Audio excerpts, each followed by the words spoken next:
Abra a tua Bíblia no Evangelho de João.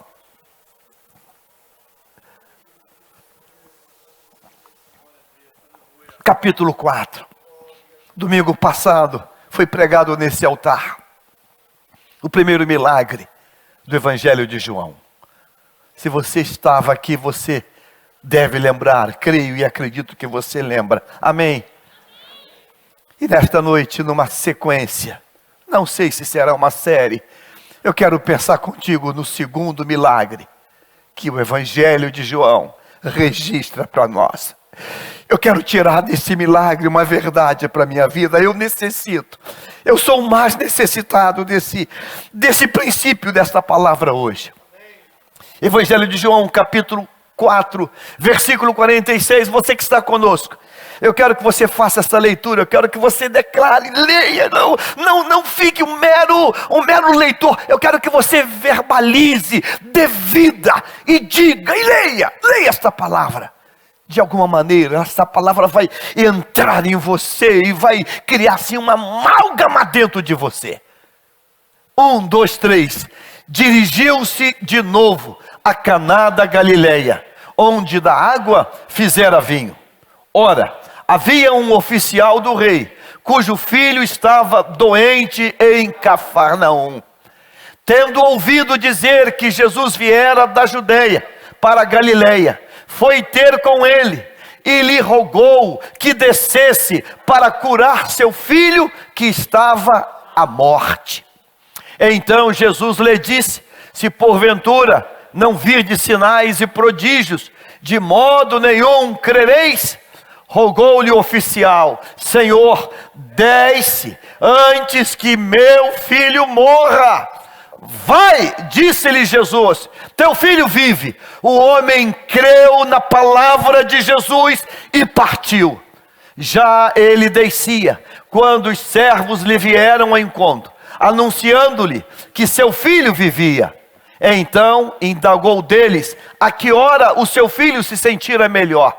Informaram: ontem, à hora 7ª, a febre o deixou. Com isto, reconheceu o pai ser aquela hora, precisamente a hora em que Jesus lhe dissera: teu filho vive. E creu ele e toda a sua família. Com isto, foi este o segundo sinal que Jesus, depois de ter vindo da Judeia para a Galileia. Pai querido, mais uma vez, esta palavra não é minha. Esse texto, ele não me pertence. É a tua palavra. Ó Deus, e se é a tua palavra, ela tem vida, ela tem peso e ela tem eficácia. Então nesta hora, opera esses manifestos da tua palavra em nós hoje. Em nome de Jesus, amém e amém. Tome o seu lugar, Bíblia aberta nesse texto.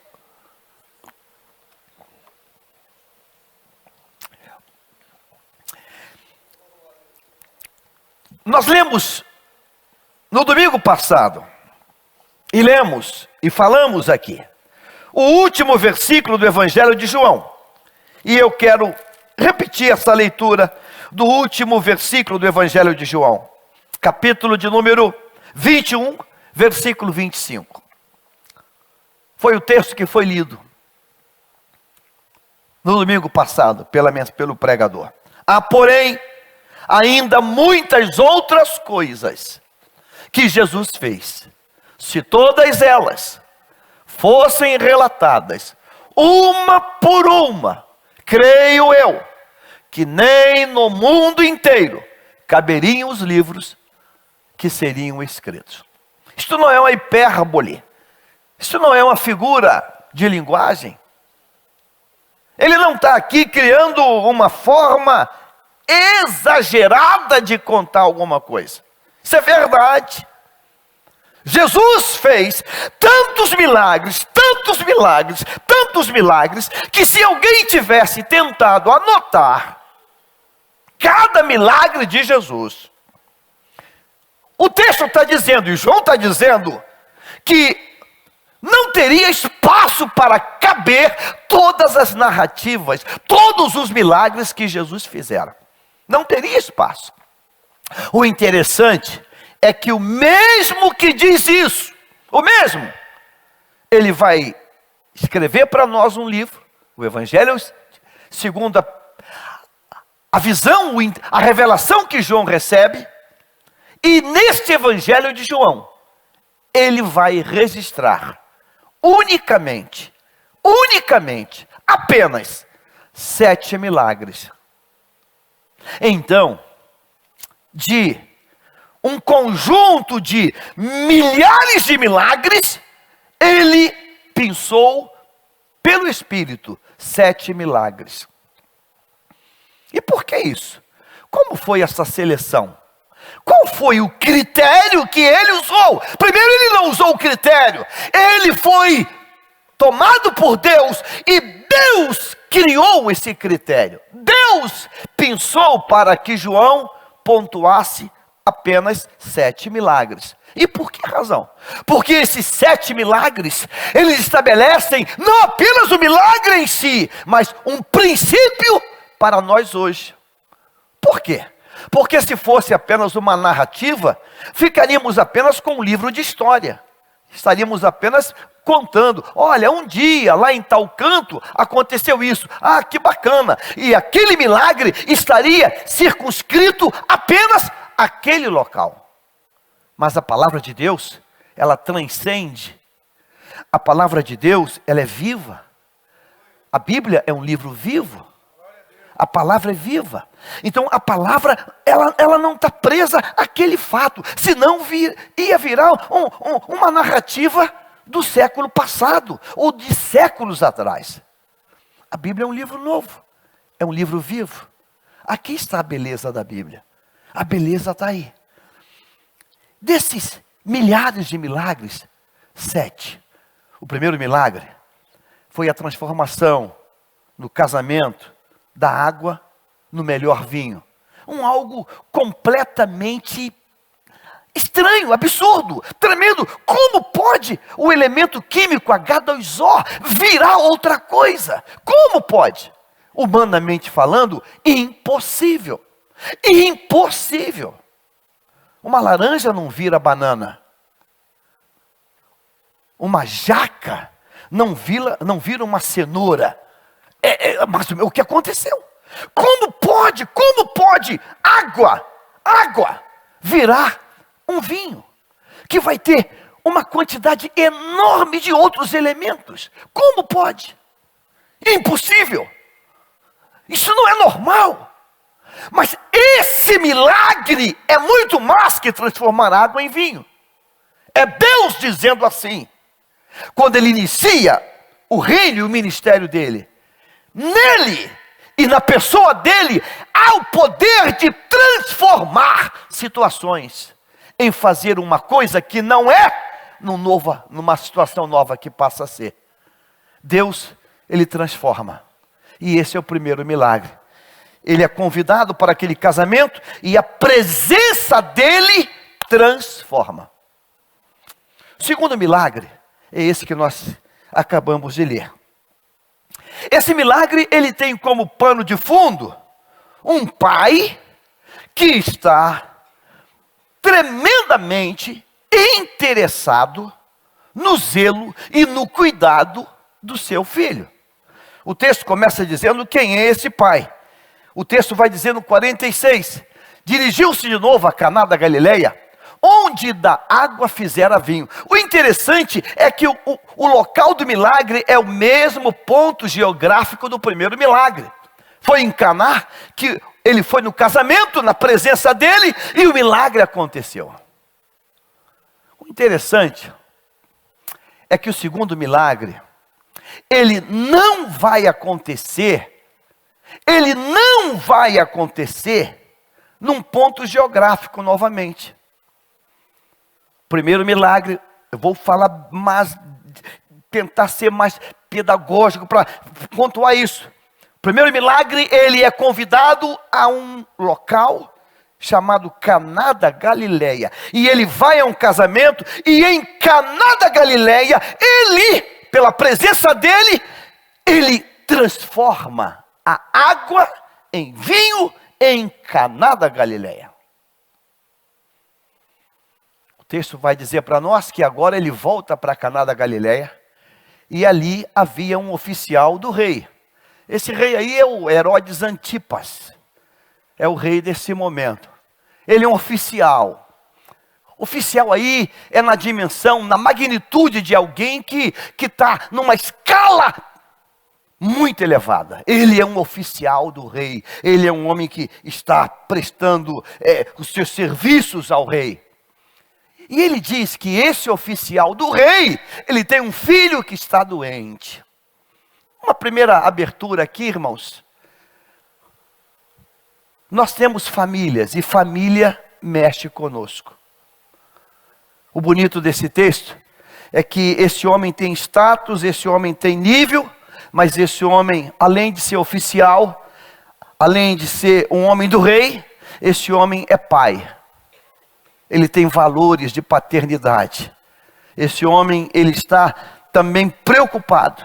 Ele não vai apresentar a Jesus as demandas do seu Herodes Antipas. Ele vai apresentar a Jesus a necessidade do seu filho. E eu quero nesta noite abençoar a paternidade de cada um que aqui está, no nome de Jesus. Isso é uma dádiva de Deus. A Bíblia vai dizer, cujo filho estava doente em Cafarnaum. Versículo 47, vamos. Tendo ouvido dizer que Jesus viera da Judeia para a Galileia, foi ter com ele e lhe rogou que descesse para curar seu filho que estava à morte.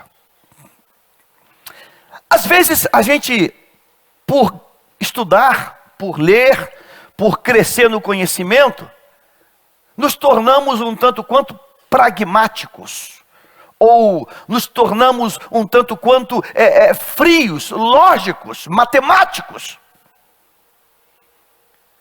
Se tem um problema, que o problema é grave, o filho dele está, uma doença que está na fronteira da morte, esse homem talvez pudesse pensar, pelo nível de conhecimento que ele tem, pelo poder que ele possui, ele é oficial do rei, ele poderia transportar aquele filho para um outro local, ele poderia usar a influência dele de autoridade para tentar resolver aquilo. Mas esse homem, ele decide procurar Jesus, com toda certeza. Outros caminhos e outros métodos já tinham sido tentados, com toda certeza. Mas, quando ele diz isso para o Senhor, Senhor, eu te peço, desce, porque meu filho está à morte. Ele está intercedendo por alguém que, humanamente falando, ou humanamente olhando, teria-se uma inclinação para dizer, não dá mais. Lutamos, mas chegou um quadro que não dá mais. Eu lembro que há anos atrás, quando eu me encontrava perdido no pecado, eu lembro que uma das coisas que fez a minha mãe ter uma atitude explosiva de batalhar com Deus pela minha libertação, foi a palavra da vizinha dela. E eu lembro disso com clareza. A vizinha dela, que servia a uma prática espiritual, ela disse para minha mãe, Dona Hilda, a senhora não tem culpa, isso é o destino.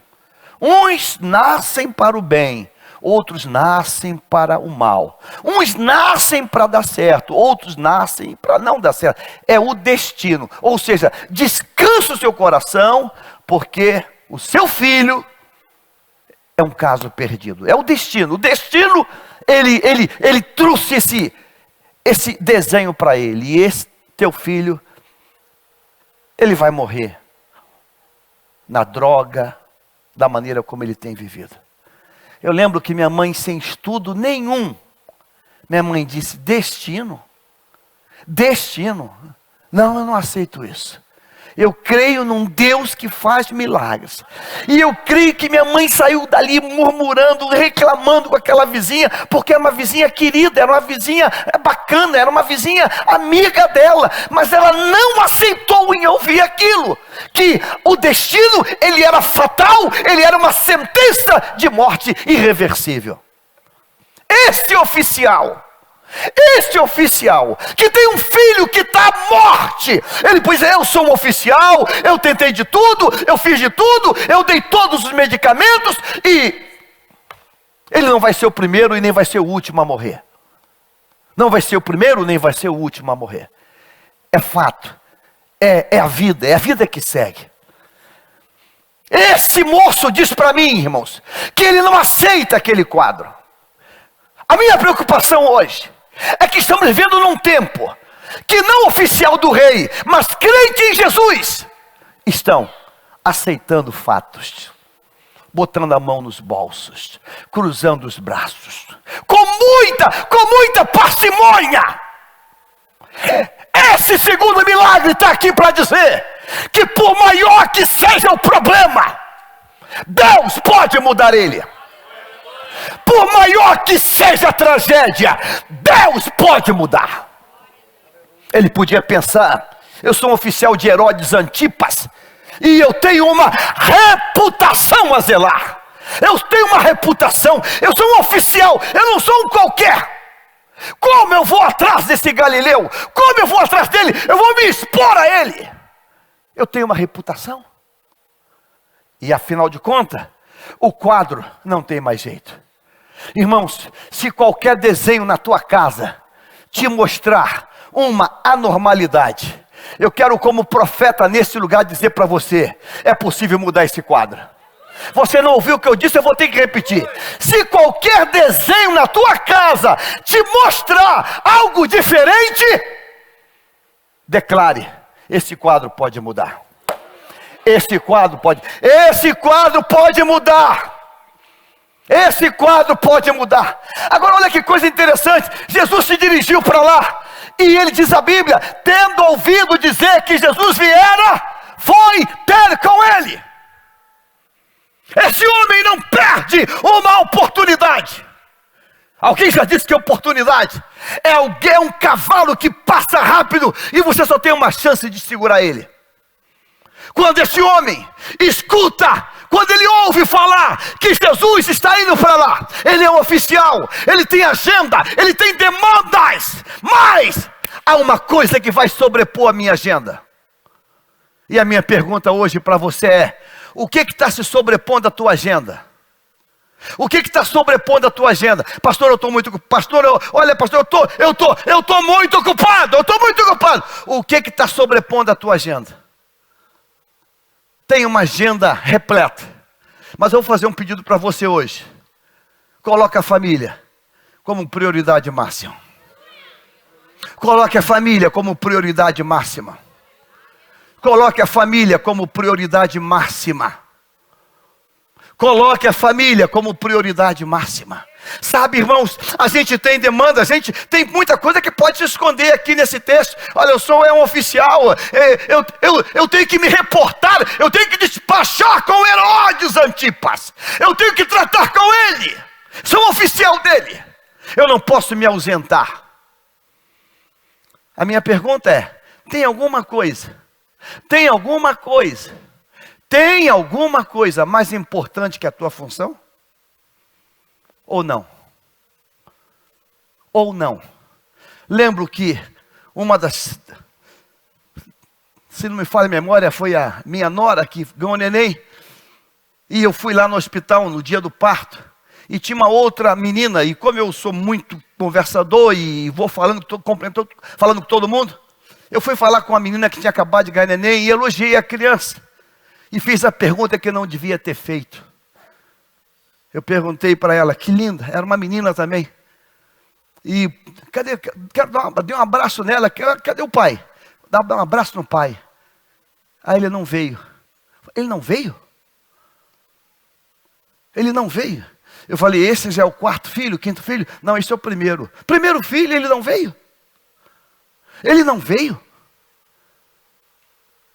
E ela ameaçou derramar uma lágrima. Eu fiquei tentando pensar, como é que seria aquele álbum de figurinha da vida dela? A primeira filha, o primeiro parto, ele não era um qualquer, porque o hospital era um hospital de excelência, perinatal. Falei, Deus, esse cara não veio. Na primeira filha dele ele não veio. Ele não veio na primeira filha. O que está se sobrepondo na minha agenda, na tua agenda? O que está tomando lugar? Esse homem tem tudo para dizer, eu sirvo a Herodes Antipas. Eu sou oficial dele. E por acaso eu tenho um filho que está doente lá em Cafarnaum, mas está muito mal. A qualquer momento vai entrar aqui uma mensagem. Já morreu. Se der, eu vou no enterro. Se der, eu vou no sepultamento. Se der, mas se não der, a família entende. Eu estou diante do rei. Você veio hoje aqui porque Deus quer falar contigo algo, para ver se você muda algumas coisinhas. Estabeleça prioridade. Estabeleça prioridades, por favor. Estabeleça antes que a fatalidade chega. O texto vai dizer, olha, foi ter com ele e rogou que descesse para curar seu filho que estava à morte. São duas cidades distantes. É Caná num ponto e Cafarnaum em outro ponto. É distante. Não tem carro, não tem Uber, não tem táxi, não tem nada. É uma viagem longa. Você vai ver no texto aqui no final, que quando ele chega, ele pergunta, o teu filho está curado. Que horas foi? Foi ontem. Pelo menos 24 horas. De distância entre um ponto e outro. Não tem telefone, não tem zap, não tem e-mail. O que é prioridade? Trabalhos. Hoje tem gente arranjando 3, 4 trabalhos. 3, 4 para reforçar o orçamento familiar. Quarta-feira, a gente tem oração aqui e eu ouvi uma cena pelo rádio. Eu falei, Deus, eu orei, falei, Deus, intervém. Linha amarela entupida, já cedinho. E entra aquele repórter que diz, falando lá com o link lá da emissora. Olha, o repórter que vinha aqui para o trabalho, ele viu um garoto uniformizado andando na linha amarela desorientado. Aí ele parou o carro e pegou o garoto estava com um uniformezinho. Aí eu comecei a acompanhar aquela pauta, aquela notícia. E o garoto falou, ele entrevistou e botou o link do garoto falando. O garoto falou assim, aquela vozinha de menino de, sei lá, de 6, 7 anos. Não, é que eu estou indo para a escola, mas eu desci no ponto errado, eu me perdi. E o repórter, você estava indo sozinho? Não, eu vou sozinho, mas eu desci no ponto errado. Eu cochilei no ônibus e quando eu acordei, eu falei, motorista, para o ônibus. Aí ele parou e eu desci.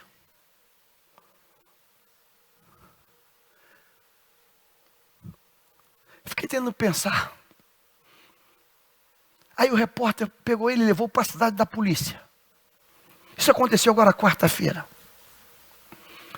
Estavam tentando descobrir onde mora, quem é pai, quem é mãe. Porque é uma criança. Ontem eu estava numa igreja, minha esposa foi pregar e eu brinquei com uma menina. E eu falei, ela, do Rio de Janeiro também, eu estava na Metodista de Petrópolis. E eu falei, oi filhinha, bonitinha, bonita, muito, muito simpática. Você mora onde? Ela fez assim, Eu falei, tu não sabe onde você mora? Peraí, deixa eu pensar. Santo Cristo. Eu falei, Santo Cristo. E se perguntar a rua? Não, eu sei chegar lá. Eu falei, meu Deus, se essa menina se perde. Essa criança estava perdida. Aí o repórter falou, estamos tentando descobrir pai e mãe dessa criança. Aí o repórter falou assim, com toda certeza, o pai e a mãe não sabem disso. Devem estar nas suas agendas. Ok, trabalho, ok. Ok. O que é prioridade? O que é prioridade nesse tempo tão perverso que nós estamos vivendo? Que crianças estão simplesmente sumindo como uma nuvem que some. O que é prioridade? O que é prioridade? O que é prioridade? Eu diria que hoje prioridade é fazer uma visita surpresa na escola. Prioridade é fazer uma visita surpresa no playground. Prioridade é fazer uma visita surpresa lá no timinho de futebol dele. Uma coisa surpresa. Tem que ser prioridade. Precisa ser prioridade. Precisa ser prioridade. Porque se não for, irmãos, a gente vai dizendo, é o destino, é o destino. Esse homem, quando escuta que Jesus está ali, aonde ele está, ele vai até Jesus. Ele tem uma roupa diferente, ele tem um status diferente, ele tem uma nobreza. Ali tem apenas um galileu, ali tem apenas um nazareno, mas ele vai, olha, meu filho está doente, vamos rápido, depressa lá em casa. Vamos depressa, antes que ele morra. Antes que ele morra. Aquele filho tem valor e tem preço. E o preço não é mensurado por valores da terra. Aquele filho é prioridade. Tua família é prioridade? Então Jesus lhe disse, se porventura... Jesus está provando ele, mas não apenas ele. Porque Jesus, se eu olhar esse texto aqui, olhando só para ele, olha o tempo verbal. Então Jesus lhe disse, se porventura não virdes, ele bota no plural o tempo verbal. O verbo ver, ele está no tempo do plural, num tempo de uma amplitude. Ora, se está falando para um homem só, se você não ver, cara, se não virdes sinais e prodígios, de modo nenhum crereis. Quando Jesus fala com ele, não fala apenas com ele, fala com todos que ali estão. Se vocês não virdes, vocês não vão crer, não? Jesus está apenas provando ele, testando ele, porque a mensagem é maior. O que ele quer falar está numa amplitude maior. Se você não vir sinal, você não vai crer. Agora olha a resposta do homem, 49. Rogou-lhe o oficial: Senhor, a tua mensagem foi muito forte, foi muito profunda, muito grande. Senhor, eu te rogo, desce antes que meu filho morra. O engraçado, irmãos, quando Jesus traz para ele uma mensagem ampla, uma palavra ampla, ele vai para a prioridade. Jesus, desce antes que meu filho morra. Você tem pressa nos assuntos que tangem da tua família? Senhor, desce antes que meu filho morra. Você tem essa prioridade. Senhor, desce antes que ele morra. Bonito o teu discurso, bonita a tua palavra. Ah, se não vê, não crê. Eu aceito essa tua palavra. Mas Senhor, vamos para o mundo real. Desce antes que meu filho morra. Desce antes que meu filho morra.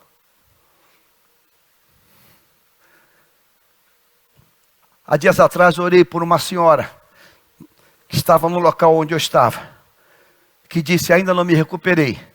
Meu filho de 22 anos cometeu suicídio na minha frente. Ainda não me recuperei. Ainda não me recuperei. Desce antes que meu filho morra. Desce antes que meu filho morra. Desce antes que meu filho morra. Desce antes. Desce antes. O diabo veio matar, roubar e destruir. E quando o diabo encontra paternidade e maternidade, é o destino ou deixa a vida? A vida ensina. Parece que o diabo tem mais liberdade de agir.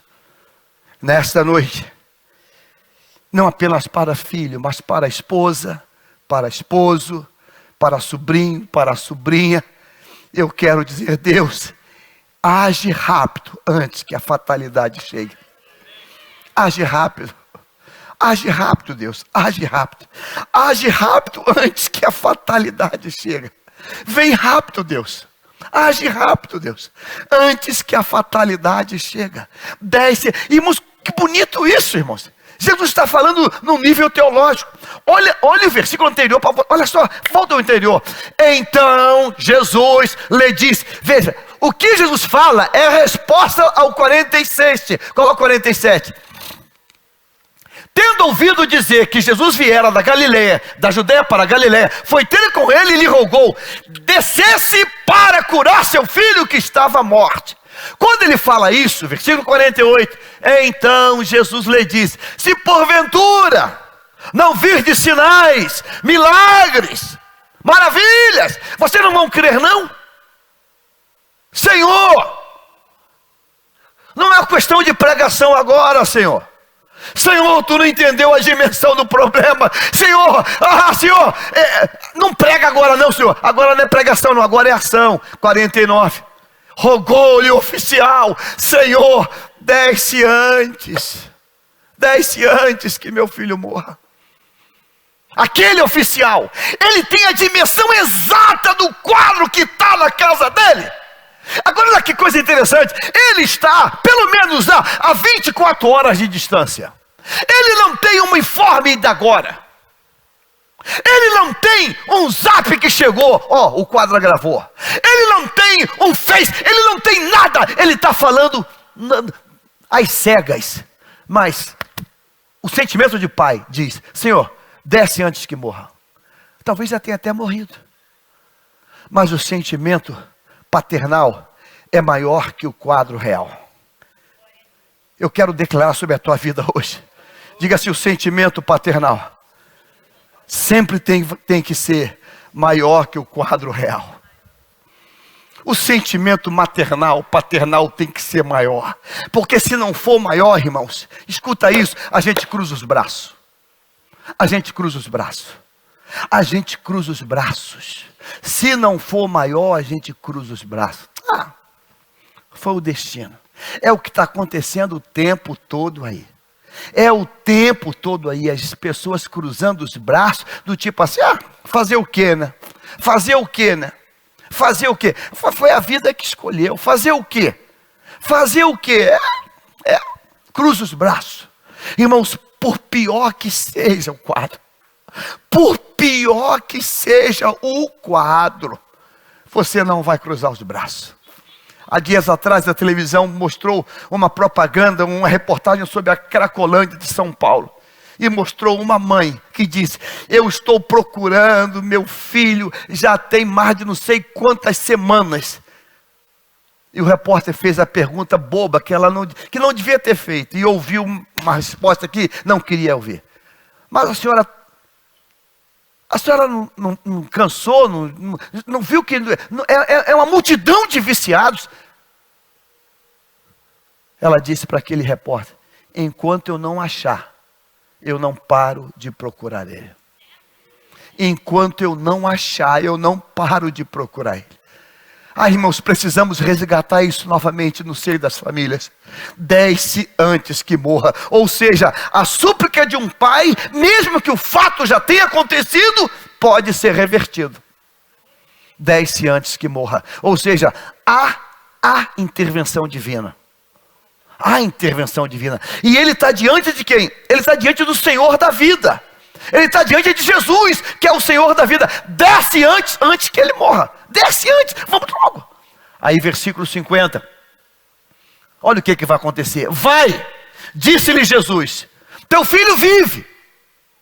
Vai. O interessante, irmãos, é que esse homem é um oficial. Ele está acostumado a dar ordem, comando, vai, vem, vai. Ele agora recebe uma ordem.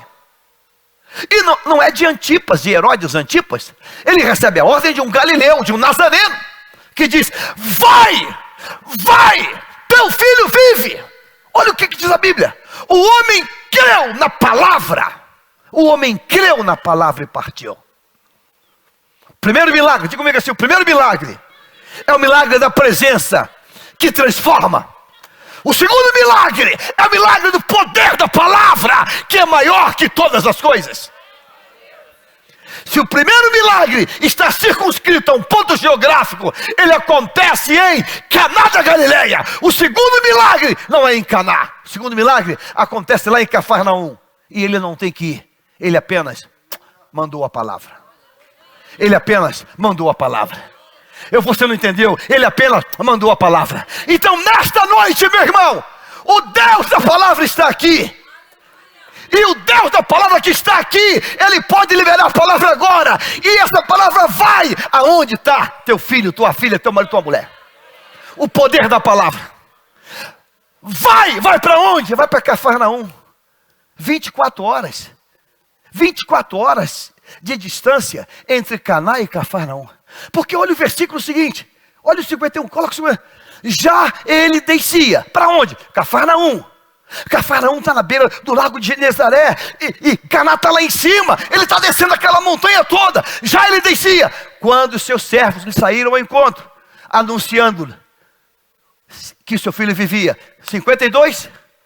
Então indagou eles a que hora o seu filho se sentira melhor. E informaram. Quando? Ontem a hora sétima. Hora sétima no relógio judaico corresponde a 1 da tarde. Uma hora, 13 horas. 13 p.m. 1 hora da tarde. A hora sexta é meio-dia, hora sétima, 1 da tarde. Ou seja, ontem, 24 horas. Há 24 horas atrás, a vida disse: vai, teu filho vive. E ele foi.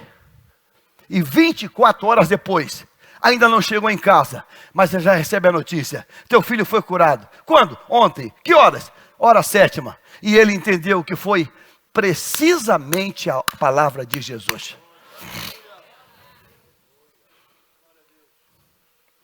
Deus hoje pode fazer milagres aqui. Você hoje pode dizer: Senhor, eu quero mandar uma palavra lá em casa agora. Eu quero mandar uma palavra lá em casa agora. Eu quero mandar uma palavra lá no Nordeste, lá na Paraíba. Eu quero mandar uma palavra agora, Pai, lá na Bulgária. Eu quero mandar uma palavra agora lá no Rio Grande do Sul. Eu quero mandar uma palavra agora lá em Minas. Eu quero mandar agora uma palavra. Segundo milagre diz para mim, para você, que o poder da palavra é maior que a distância. Diga: o poder da palavra é maior que a distância. O poder da palavra é maior que o cronos, que o time, que o tempo. O poder da palavra é maior que qualquer tipo de problemas. O poder da palavra. O poder da palavra. Sabe, a gente está pegando essa palavra aqui e está botando ela do tamanho de um comprimido de melhoral. A gente está botando essa palavra do tamanho de um mero Tilenol.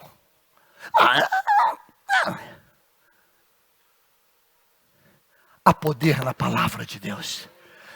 Há poder na palavra de Deus. Irmãos, qual é o princípio do segundo milagre que João narra para nós?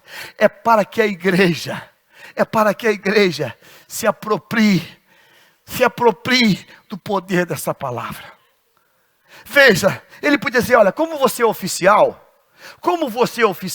eu vou contigo, porque afinal de contas você não é um qualquer, você é um oficial. Eu vou contigo, até quem sabe para ganhar um pontinho lá com Herodes Antipas. Aí você disse para ele que eu fui um cara legal. Ele podia ter feito isso, mas ele disse: não, vai.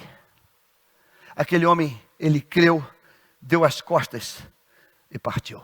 O interessante, não está na Bíblia, mas você entende, quando ele descobre que Jesus está ali, naquele local em Caná, ele vai até Jesus no desespero. O desespero, o pânico, o pavor dele é que lá atrás, em Cafarnaum, o filho dele está morrendo. Mas quando ele recebe a palavra, vai! Ele vira e agora ele volta sorrindo, cabeça erguida, feliz, entusiasmado, cheio de fé, porque ele recebeu a palavra. A palavra de Deus ministrada a nós, ela muda a nossa situação. A palavra de Deus ministrada a nós, ela muda o quadro. Irmãos, por que o nosso quadro não está mudando, irmãos? Há um versículo no livro de Salmo. Eu peço a Deus que pelo Espírito Santo essa palavra caia no teu coração hoje. Esse homem, ele estava diante da face de quem? Da face de Jesus, da face de Deus. Abra comigo o Salmo de número 16, versículo 8. Salmo 16, versículo 8. Oh Espírito de Deus, oh Deus, traduz essa palavra hoje em cada vida. Espírito de Deus, colhe essa palavra na minha vida e na vida dessa igreja. Salmo 16, versículo 8. Esse texto é para você marcar, é para você colorir, é para você sublinhar. Eu vou ler para você e depois você leia, por favor. O Senhor, ó Senhor, tenho sempre a minha presença. Estando Ele à minha direita, não serei abalado. Ah, quantos nessa noite creem nessa palavra? Esse texto, ele é a antítese, ele é o contrário de um quadro de abalo. Você sabe o que é abalo? Você sabe o que é abalo? Abalo é coisa séria. Abalo é coisa séria. Irmãos, quando o abalo atinge a pessoa, se ela não tiver alicerçada em Deus, ela faz loucuras. Há dias atrás, um rapaz, na ponte Rio Niterói, pulou da ponte. Você deve ter visto a reportagem. Simplesmente um romance. Aquele cara pulou da ponte, ele pulou da ponte Rio Niterói. Abalo. Abalo. Estamos vivendo num tempo em que os abalos estão vindo. Abalos financeiros. Abalos que acontecem, que parece que tiram o nosso chão de baixo. Abalos. É ir num médico e pegar um diagnóstico. E uau! Abalo. Lembra naquele plano que congelou o dinheiro de todo mundo? Lembra? Eu me lembro de pelo menos uma notícia. Eu lembro de algumas, uma só para você. Era um lusitano, um português, que veio lá da terrinha mãe para o Brasil. E aqui fez padarias, fez açougue. E trabalhou muito, e trabalhou acordando de madrugada. Um trabalhador, um homem de trabalho. E construiu lá a sua riqueza com o seu comércio. Agora estava velho, agora estava já com muitos anos, se aposentou e tomou uma decisão: voltar para passar os últimos dias no seu Portugal, querido. Está sentado na sala, assistindo o jornal da televisão. E o repórter anuncia: o governo acaba de congelar todos os depósitos bancários. Você lembra disso? Todos. Você lembra disso? Aquela moça que foi morar em Nova York, aquele rapazinho do colorido, você lembra disso? A esposa disse, ela ouviu um grito dele: ai meu Deus! Porque ele tinha vendido as padarias e os açougues, tinha botado no banco, ia transferir para Portugal, ia viver o resto da vida lá na terrinha dele, direito adquirido. Ele levantou do sofá, foi lá numa gaveta, pegou uma arma, e o segundo som que a mulher ouviu foi o som de um tiro. E quando ela corre, ele está ensanguentado no sofá. O repórter ainda continua dando detalhes do confisco. Abalos.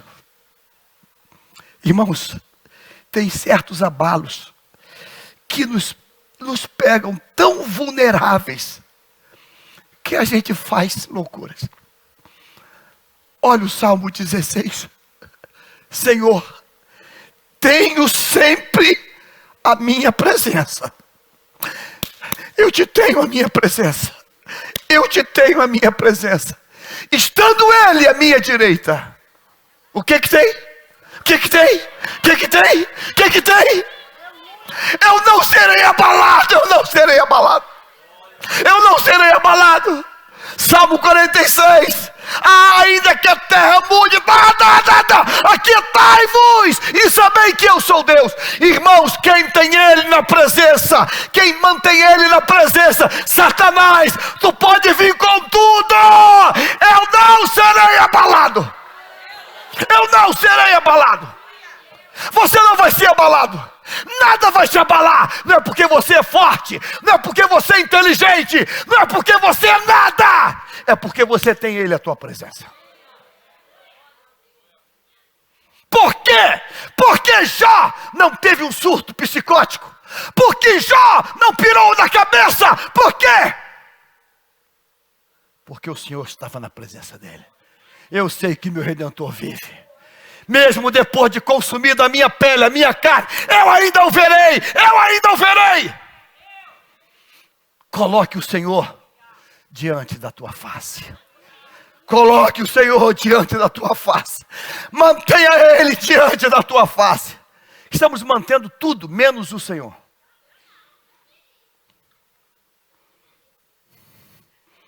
Não, me perdoe. Me perdoe. Me perdoe. Diga assim, o pastor é um velho gagá. Mas dói ver gente no culto. Smartphone o tempo todo. Dói.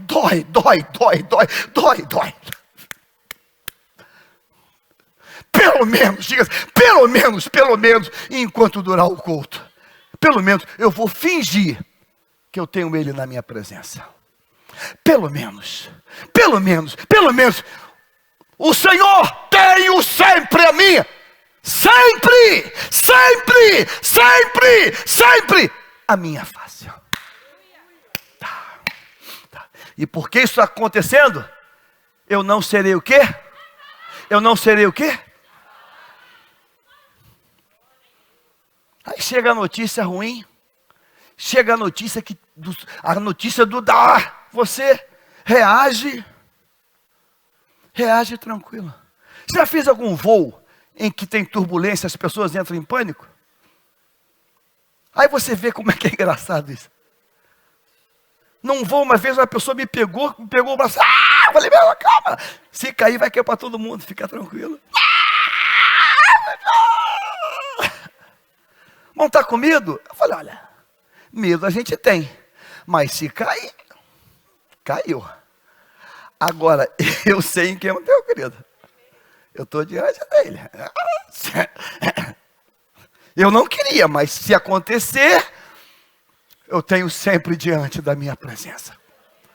Esse oficial, ele tem um problema. Ele tem um filho que está morrendo. Ele olha, eu faço uma escolha.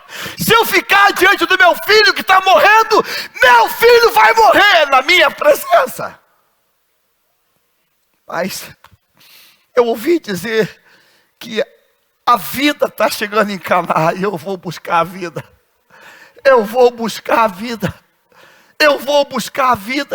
É bonito quando Agar sabe que o filho vai morrer. Diz a Bíblia que Agar pega o filho, ela bota o filho num canto ali e se afasta a um tiro de pedra, porque diz, eu não quero ver a morte do meu filho. Eu não quero ver. E a criança chora, a criança fala, ela também chora, e Deus entra com providência, e o milagre acontece. Nesta noite, quem está aqui passando por abalos, eu te peço hoje, pelo amor de Deus, vire-se na direção de Jesus. Vire-se na direção dele e diga, eu vou até ele, e eu vou rogar, eu vou falar com ele, eu vou me prostrar, eu vou dizer, Deus, desce rápido, faz rápido, antes que morra, antes que tenha morte. E mesmo que tenha morte, ele é capaz de reverter. Ele reverteu em Lázaro. E mesmo que tenha morte, ele é capaz de mudar. Mas sabe, irmãos, o milagre desse oficial do rei, ele começa, ele é ativado, ele é startado quando esse homem joga a reputação para o alto e vai até Jesus. Eu quero nesta noite olhar esse texto e dizer para você algumas coisas, porque alguma coisa diz ao meu coração que é uma noite de milagres. Diga comigo assim: há esperança para quadros perdidos. Há esperança, irmãos, há esperança. Há esperança. Hoje você tem tratamentos, hospitais, ultra, ressonância. Hoje você tem uma parafernália de coisas. Mas imagina nesse tempo, irmãos. O texto diz que a febre deixou. A gente banalizou o assunto febre. Sabia disso? Banalizamos febre. Banalizamos febre. Você sabia que febre mata? Febre mata. A temperatura vai subindo, subindo, subindo, subindo. Meu Deus, o que é isso? Febre mata. Há situações que manda botar dentro d'água, botar lençol molhado, coisa molhada, para ver se consegue abaixar um pouquinho. A febre deixou. Uma palavra. Vai! Agora olha só, irmãos. O garoto não ouviu essa palavra. A mãe do garoto não ouviu essa palavra. Quem estava naquela casa não ouviu aquela palavra, mas a palavra tinha sido liberada. A palavra tinha sido liberada. Eu quero declarar sobre tua vida hoje, que palavras podem ser liberadas hoje. Eu queria que você pensasse agora, nós começamos orando nesta noite por pessoas. Pense o nome de alguém e diga: Senhor, libera a tua palavra. Libera a tua palavra. Libera uma palavra para cada filho teu, para cada filha tua. Eu vou liberar uma palavra para o meu genro que faz aniversário hoje. Eu vou liberar uma palavra lá para Brasília hoje. Libera uma palavra. Libera uma palavra para um filho, para um sobrinho, para um neto. Libera uma palavra. Libera uma palavra. Diga: Senhor, Senhor, tu é maior que o tempo, tu é maior que o espaço, tu é maior que o problema. Esse milagre diz para mim que Deus é maior que o espaço, Deus é maior que o tempo, Deus é maior que o problema. A palavra é poderosa. A palavra é poderosa. Você crê nisso? 30 segundos para você. Pensa no nome de alguém. Pense em alguém aí, pense em alguém. Pense em alguém. Pense no nome de alguém. Mãe, vó, vô, tio. Pense no nome de alguém. Pense no nome de alguém. Com isso reconheceu o Pai. Ser.